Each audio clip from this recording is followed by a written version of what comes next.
So as we go around back here, you'll see my beautiful bamboo. And I've planted a few bamboo plants. We'll talk about those in a minute too. So in the back here is where the rainwater catchment system comes into play. So walk back here a little bit and you can see the eaves that are up there.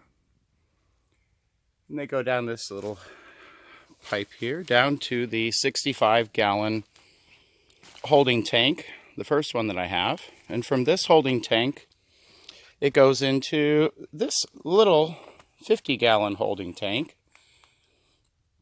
So I have 115 gallons of capable water that I can collect. So what I do is down here is a valve. You can see there's also a little flush out area here. So in the event that debris and leaves and whatnot gets in, I can unscrew this and empty it out. There is kind of a turn down there, so gravity will naturally help it. So what I do is I pump out of this here. You can kind of see down there, maybe not. Well, anyways, there's a little little section thing there that goes into the pump here, the water pump, and the water pump then pumps into the house and also into the hot water heater over here, the EcoTep hot water heater. I highly recommend, by the way. It's a on-demand hot water, propane, and 2D batteries, and a little water pressure is all you need. So anyways, today what I'm going to do is show you how I empty from the big tank into the smaller tank. And it's very easy. All you do is turn this nozzle here. And voila. Now we're just going to sit back and let Mother Nature and gravity do its thing. And so it'll only go down to about the same, it'll only go down to where this pipe here meets here. So, and it's kind of a good thing because ultimately we keep flushing the water through. So we'll wait a couple more minutes, I don't know. Sometimes the pressure alone will keep it going even beyond this leveling area here. So, anyways, while it's doing its thing, over here is how I keep the leaves out. And so basically it's some screen that's wrapped around. And I also have a filter here, a sediment filter. And it also filters out a few other things. Now, it does not take out bacteria. So if you're going to do a water catchment system, I would highly recommend using, well, I can't recommend, do your own research. But a lot of people use chlorine. And then, of course, you'll still want to filter your chlorine out. So in the meantime, I'm just using this strictly for bathing and also for dishes. But once I install another filter or start using the chlorine, I will test the water and let you know if it's safe for drinking at that time. It should be, but well, it looks like the water has stopped. So what I do now is I just turn this back off, wait for the next rainstorm. Oh, I guess she's going to give the last little bit, and then. Yeah, so now I've got enough water in the tank here that I can do the dishes, take nice long hot baths. Speaking of baths, come here, Edwina. Let's come around to this side here. So speaking of baths, I found this tub, believe it or not, on my property, buried into the ground. It was actually over on the other side. I'll show you kind of where it was. Come on, Weens. Faster than a speeding bullet. Come on. Come on. So right over this way is basically where the tub was located. On the other side of our easement road here. Back into this little ravine down there. And it was buried. I didn't even know it was there, except for I was taking a little walk. And I said, what is that little white thing sticking out? I started moving debris around and brush around, and sure enough, a clawfoot tub, which I've always wanted. Come on. And it goes nice with my outdoor shower. Come on, Weens.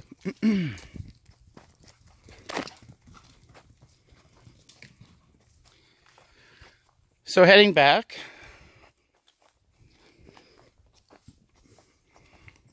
So obviously, being that it's been, who knows, out here for how long, it needs to be restored. So I am starting the process, you can see. And so this side is slowly getting cleared. And I'm using stone pumice, which is eco-friendly. And I'm using that in order to get it cleaned up. So probably, and then of course I got to scrape and repaint the bottom here. And I planted these beautiful bamboo plants for ambiance, but also for cover. And I know some of you are going to say, oh my God, why did you plant bamboo? It's going to spread all over. Well, there are many different types of bamboo. And this is actually a clumping bamboo. So it's going to stay relatively small in its space. It will get tall, however. So far I've planted 3 of those. See the other one back here. And I just love bamboo, but the other reason is it's great for shade. It's also great for cover. So when I'm taking my outdoor shower, I won't get bothered as much. There's the other one. Well, not that I was ever bothered. Nobody's really out here, but it's my own peace of mind.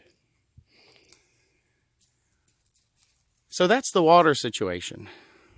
Some other projects I've been working on is putting some stone down. We're very muddy here in the Pacific Northwest. This is a rainforest property that I own with Mr. Brown, my partner. And so it rains a lot. And that being said, it gets muddy here. So I put this stone down to kind of keep it a little cleaner inside. Ultimately, I'm going to lay some rock down. So here's the generator. Most of you probably know that I run off-grid currently. We will be connecting to the grid partially. So we'll always most likely collect our water, but we will probably be connected to the actual grid here in a year or so. It is what it is. It's more convenient, but I'll also keep the generator because you never know. The grid goes down. We also live in the Cascadia fault area, tsunamis, all sorts of things could happen. So yeah, so that's the latest with that. Some other stuff I've been working on is developing the other side. Come on. And I'll show you that real quick too. I started putting a road in here. This is ultimately where the other tiny house park model will go when Jay and I move in full time here. So I dug this out myself, believe it or not. I even broke my shovel. So I used a hoe, a shovel. Boy, what else? Oh, I had a pair of large gardening shears, whatever they're called, to cut through the roots. There's the debris. I'm putting in some new trails to kind of walk through. I want to keep this as natural as possible. Most of these trees are going to stay just the way you see them now. May have to take a couple down ultimately for development, but I love this big rock over here too that's on our property. It's so cool. And some of the videos previous you probably saw that it was moss covered. Well, all that moss that you see underneath where the tub is now, I got it from this rock. Edwina has a new trick. Come here, Weens. Come here. Get up here. Come on. Edwina, come here. Now she doesn't want to listen. Get up here. Get on your rock. Get up on the rock. Good girl. She's the king of the hill. King of the mountains. Good girl. What are you doing? Yeah.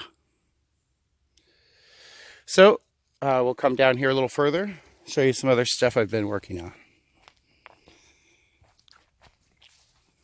So I'm getting my fire pit area. It's been working great.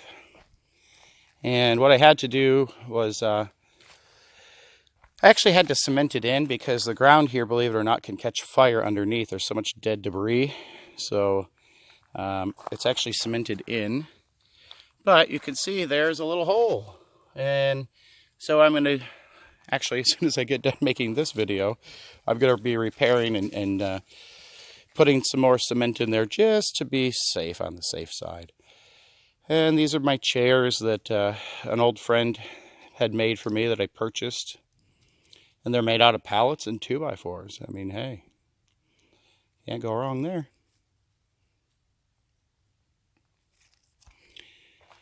Come on, Weens. And we'll just probably end down here for now. Beautiful view. This actual bay is called Buzzards Bay. And this is the Hammersley Inlet. Famous for fishing, for gooey duck, for oysters, crabbing. Although right now we're not allowed to crab fish anywhere on the Puget Sound. They're trying to let it restore.